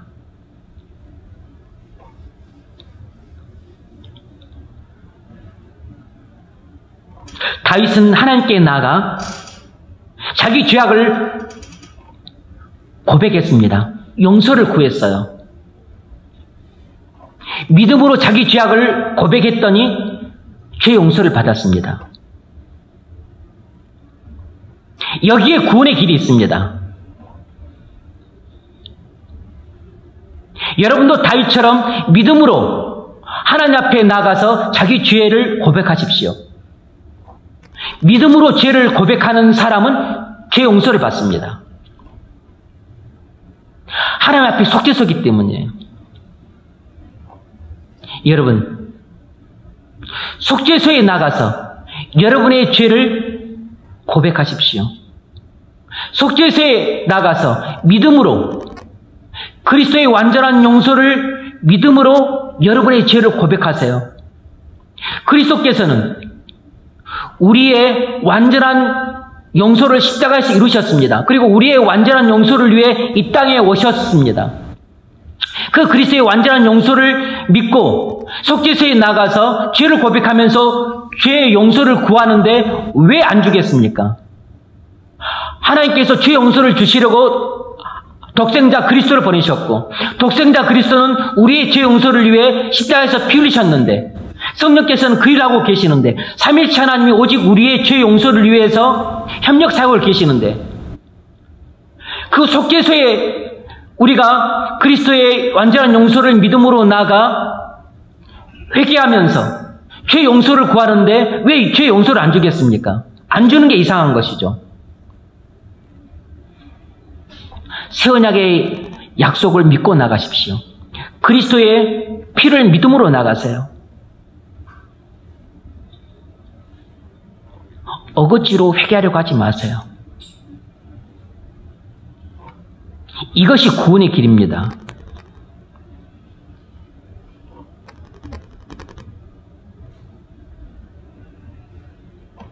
여러분이 죄 때문에 슬픔과 탄식 속에 있다면 속죄소 앞에 나가 자신의 죄악과 허물을 감추지 말고 쏟아 놓으십시오. 하나님께서 통회하는 자의 마음을 소생시켜 주실 겁니다. 통회하는 여러분의 죽은 마음을 살려주실 것입니다. 죽은 몸도 살려주실 것이에요. 죄인들은 어떻게 하나님께 죄 용서를 받습니까? 단순히 하나님 앞에 나아가 죄를 고백하면 됩니까? 아닙니다. 다윗은 단순한 죄 고백을 했던 것이 아니고 믿음으로 죄 고백을 했습니다. 하나님께 나가는 자는 믿음으로 나가야 됩니다. 믿음이 없이는 하나님을 기쁘시게 할 수가 없어요.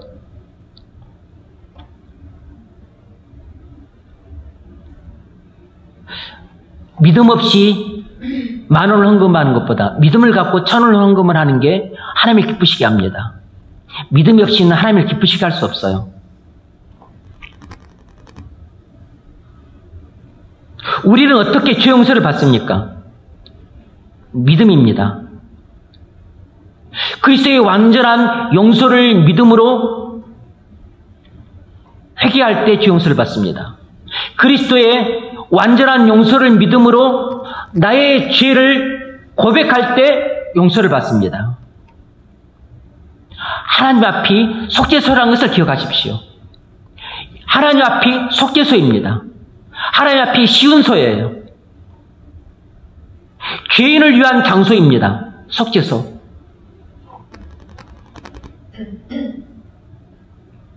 여러분, 그리스도의 완전한 속죄를 믿는 회개를 통해서 죄 용서를 받으십시오. 그리스도의 완전한 용서를 믿는 회개를 통해서 죄의 용서를 오늘 꼭 받으시기 바랍니다. 내일로 미루지 말고 지금 여러분이 이 말씀을 믿음으로 받으시면 됩니다. 그리스도의 완전한 용서는 우리가 죄 용서를 받는 원인이에요. 좀 어려운 말을 쓰려고 합니다. 원인과 수단. 회개는 우리가 죄 용서를 받는 수단에 불과합니다. 우리가 죄 용서를 받게 되는 그 원인은, 그 사건은 그리스도의 완전한 용서 때문이에요. 그 그리스도의 완전한 용서가 있었기 때문에 우리가 회개라는 이 수단을 통해서 죄사함을 받게 되는 것입니다. 회개는 죄 용서받는 수단이고 그리스도의 완전한 용서는 죄 용서함 받는 원인이에요. 그래서 그리스도의 완전한 용서가 없다면 우리가 회개를 해도 용서를 받을 수가 없어요.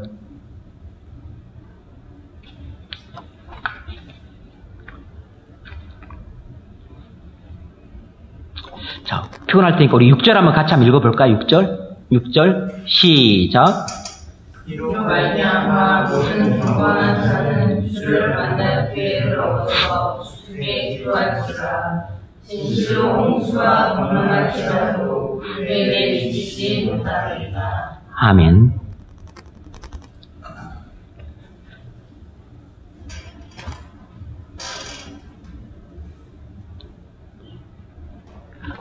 주께 기도할지라. 이미 다 말씀을 드렸습니다. 주 하나님 앞이 속죄소예요. 시운소입니다. 여러분, 은혜의 보좌 앞으로 나가십시오. 속죄소 앞으로 나가세요.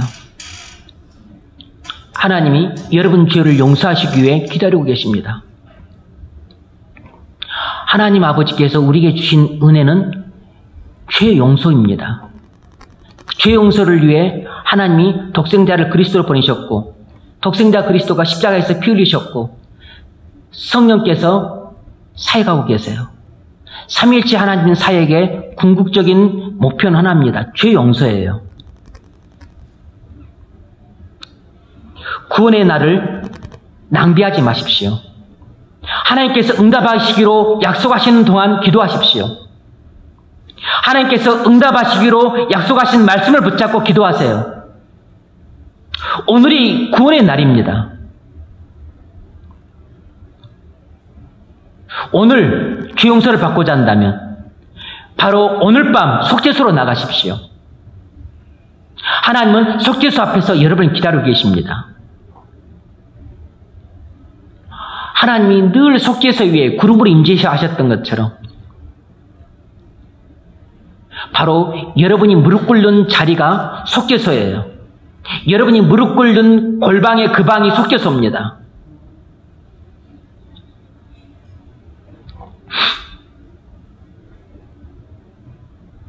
주를 만날 기회를 얻어서 다윗은 주를 만날 수 있는 기회를 나면 절대 놓치지 않고 주 앞에 나갔습니다. 그리고서 자기 죄를 고백했어요. 그러니까 다윗은 속죄소 앞에 나갈 기회만 주어졌다면 속죄소 앞으로 달려나가서 자기 죄를 믿음으로 고백했습니다. 왕인데, 업무도 많은데, 바쁜데, 만사 제쳐놓고 주님 앞에 달려가서 자기 죄를 고백해서 용서를 받았어요. 왜냐하면 그것이 가장 중요한 일이니까. 그것이 가장 급한 일이니까.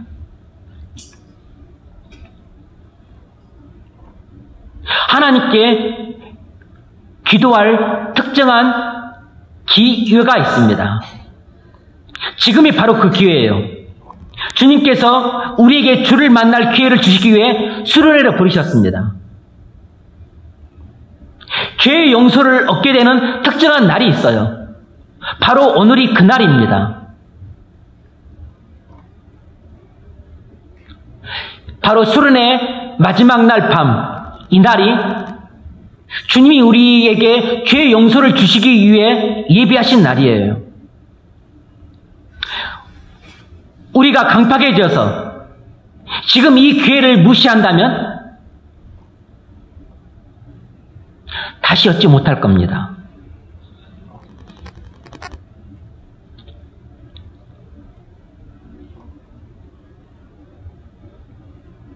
목사님들도 그렇게 예전에 수련을 많이 하시던 분들도 수련을 점점 안 합니다. 수련을 한 번 준비하려고 그러면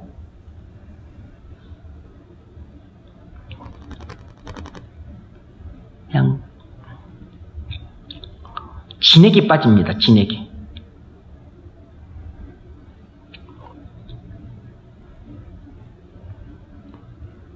준비하기 전부터 말할 수 없이 긴장이 돼요.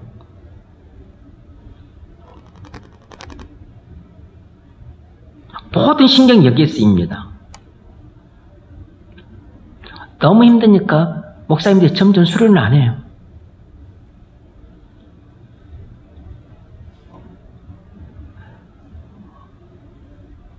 청교도 성향을 가진 목사님들 그렇습니다.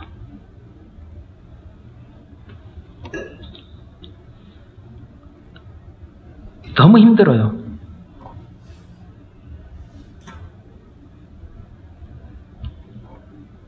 우리도 언제까지 수련을 할 수 있을지 여러분 전혀 예정이 없습니다. 언제라도 끝납니다. 올해 했다고 해서 내년도 예약되어 있는 게 아니에요. 물론 우리 내려갈 때 여기 예약하고 갈 겁니다. 근데 내년 올지 안 올지 몰라요. 게으름으로 오늘을 부지런히 활용하지 않고 그냥 흘려보낸다면 여러분은 영원한 심판을 받게 될 수 있다는 것을 명심하십시오. 왜냐하면 어떤 사람한테는 오늘이 마지막 날이기 때문입니다.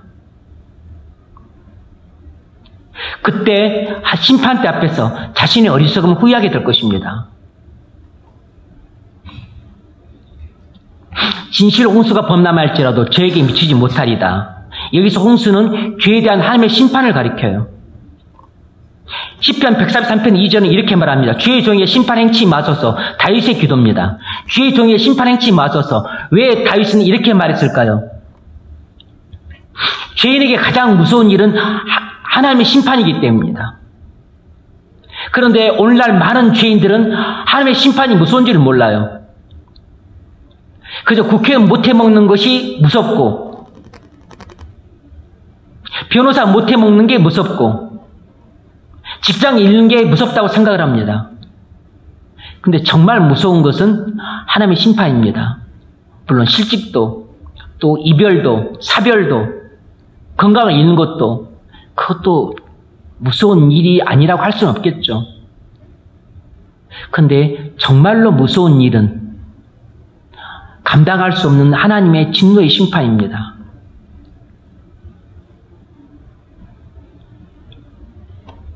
천하의 다윗도 하나님의 심판을 제일 무서워했어요. 우리가 진짜 들어야 될 것은 하나님의 심판입니다. 가난이나 질병이나 독신이나 죽음, 이런 것도 인간이니까 두렵지 않다고 말을 할 수는 없지만, 그러나 정말로 우리가 두려야 될 것은 이런 것이 아니고, 어차피 이런 것들은 다 찾아옵니다. 하나님의 심판이 두려운 겁니다. 하나님의 심판을 피할 수 있게 해주는 게 뭡니까? 그게 죄 용서예요. 그래서 하나님이 죄인에게 베푸시는 가장 큰 은혜가 죄 용서인 겁니다.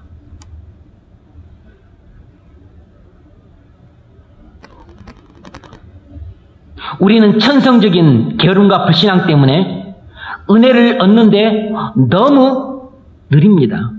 다윗이 용서를 받은 것은 단순히 죄를 고백했기 때문이 아니에요.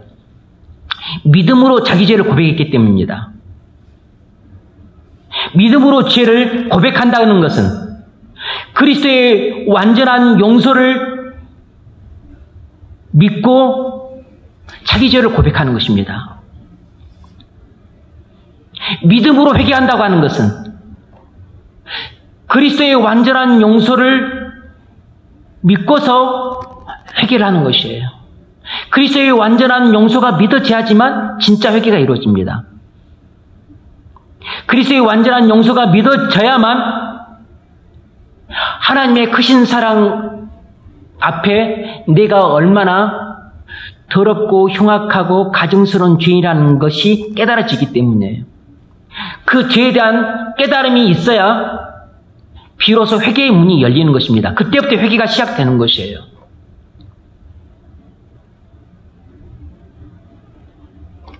여러분은 그동안 회개를 어떻게 오셨습니까? 그냥 죄에 대한 나열로 시작했다가 도중에 어떻게 끝나는지도 모르게 용두사미로 끝나지 않았습니까? 교인들이 하는 대부분의 회개 기도가 그래요. 그러니 진짜 회개는 없는 겁니다. 생명 없는 회개는 거의 찾아볼 수가 없는 것이에요.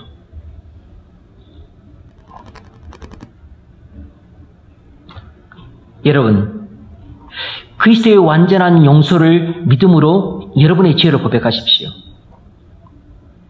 다윗은 주를 만날 기회를 얻었습니다. 여러분, 일상적인 기도 시간 외에 여러분도 다윗처럼 주를 만날 기회를 얻으십시오. 여러분도 주를 만날 기회를 얻으세요. 일상적인 기도 시간 외에 특별한 시간을 내서 주를 만나기를 힘쓰십시오. 수련회처럼 이렇게 기도하기에 좋은 기회가 주어졌을 때 때를 놓치지 말고 주를 만나십시오.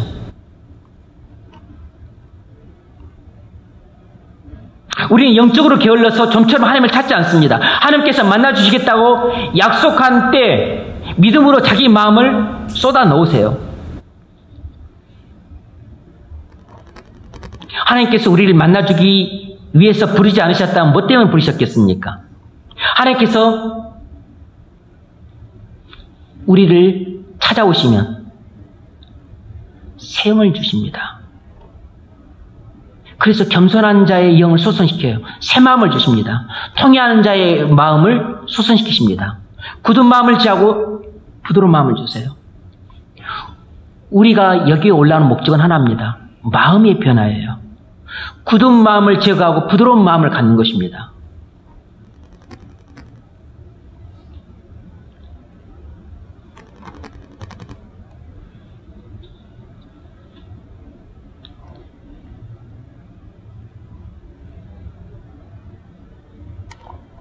믿음으로 죄를 고백하는 자에게 애통하는 마음을 주실 것입니다. 애통하는 마음 가져본 적 있습니까? 믿음으로 죄를 고백할 때 애통한 마음을 주십니다. 믿음으로 성경을 묵상할 때 죄를 깨닫게 하시고 애통하는 마음을 주세요. 믿음으로 기도할 때 자기 죄가 깨달아짐으로 애통하는 마음을 주십니다. 애통하는 마음이 하나님이 주시는 은혜예요. 그리스도의 완전한 속죄를 믿음으로 회개할 때 상한 심령을 주십니다.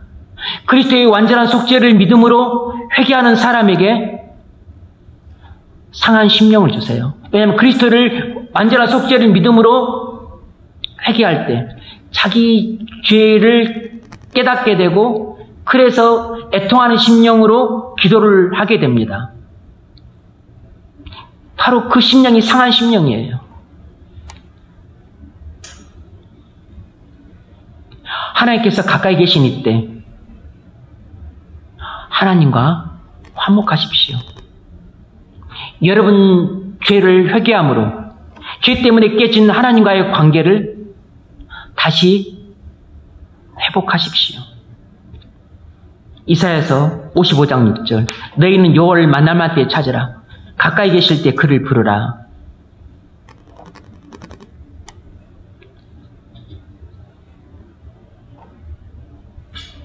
7절 주는 나의 은신처여니 환난에서 나를 보호하시고 구원의 노래로 나를 애우시리이다. 다윗은 회개하기 전에는 주의 손이 자기를 누른다고 호소할 정도로 영혼의 고통을 호소했습니다. 그런데 회개한 후에는 주는 나의 은신처라고 찬양을 하고 있어요. 180도 달라진 다윗의 마음의 변화를 볼 수 있습니다. 회개하기 전과 회개하고 후에 다윗의 마음이 180도 변화가 되었어요. 회개하기 전에는 죄 때문에 굳어진 마음을 갖고 있었는데 회개한 후에는 죄 용서를 받고 마음이 부드러워졌습니다. 우리가 원하는 게 마음의 변화예요. 죄인에게 필요한 게 이 마음의 변화입니다. 마음의 변화가 하나님이 우리에게 주시는 은총입니다.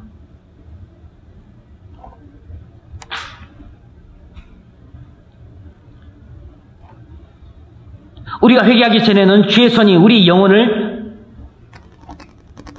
눌러 양심의 가책으로 큰 고통을 겪었지만 회개한 후에는 우리도 주는 나의 은신처라고 찬양할 수 있게 됩니다. 회개는 놀라운 마음의 변화를 가져와요. 우리 마음에 180도 변화를 가져옵니다. 그래서 이전에는 잔머리 구리고 그리고 거짓말도 솔찬히 하고 그것도 야근수도 쓰고 뭐 그랬던 사람이 회개를 하고 나면 청결한 마음과 선한 양심과 거짓이 없는 믿음에서 사는 사랑을 하게 돼요.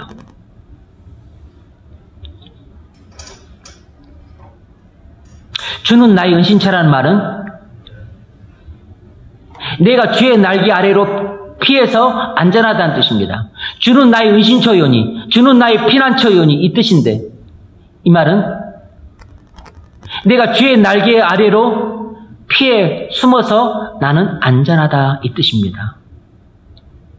그래서 죄에 대한 하나님의 심판으로부터 내가 보호를 받는 것입니다.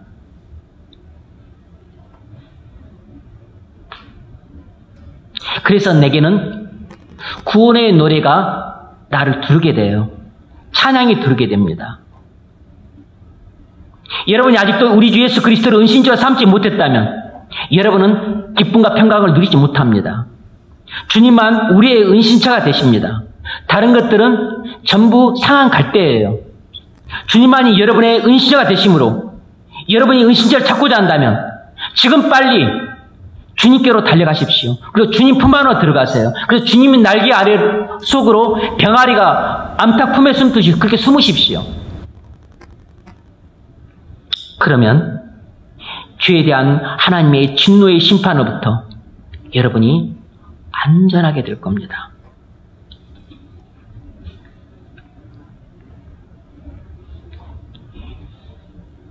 우리의 문제는 죄입니다.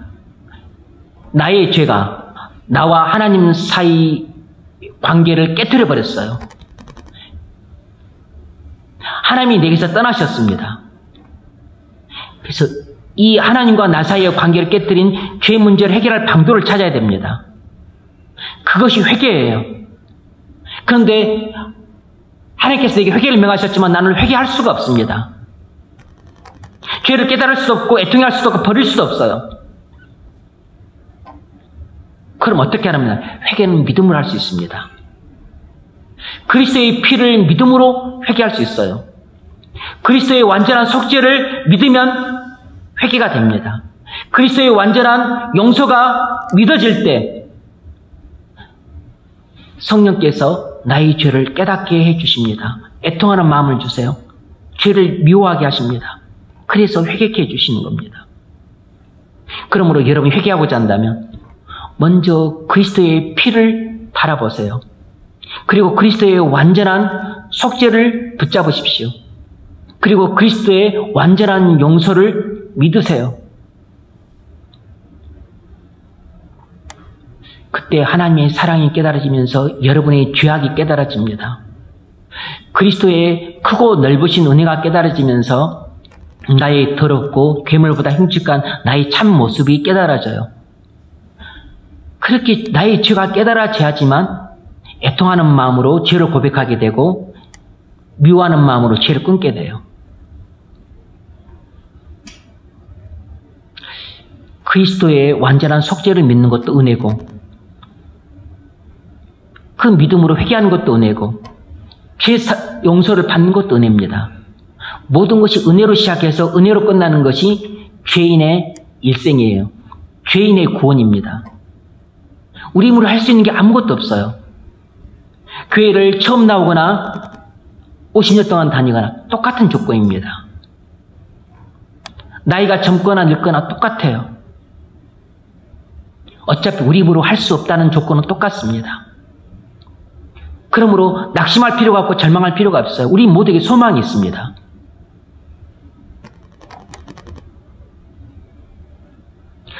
그리스도의 완전한 용서를 믿으십시오.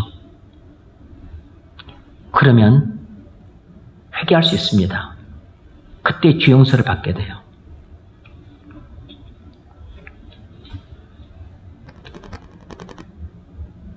예레미야서 31장 34절 내가 그들의 죄악을 사하고 이 새 언약의 약속 때문에 그리스도께서 십자가에서 피 흘리셨습니다. 그리스도의 피는 새 언약의 약속의 성취예요. 그러므로 이것은 영원한 언약의 성취입니다. 창세기부터 요한계시록까지 모든 성경에 우리 창조받고 타락한 죄인을 구원하시겠다는 그 구속의 약속은 은혜 언약이지만 이 새 언약이에요. 그 은혜 언약의 성취가 그리스도입니다. 그리고 은혜 언약은 핵심은 죄사함입니다. 그리스도는 우리의 죄 용서를 위해 오셨어요. 그것을 믿어야만 회개도 됩니다. 그리스도의 피는 완전한 속죄요, 영원한 속죄입니다. 그리스도의 피는 완전한 용서요, 영원한 용서예요. 그리스도를 피를 믿는 사람은 누구나 회개를 합니다. 그리스도의 완전한 용서가 믿어질 때 자기 죄가 깨달아지면서 통회하게 되고 그리고 죄를 버리게 돼요.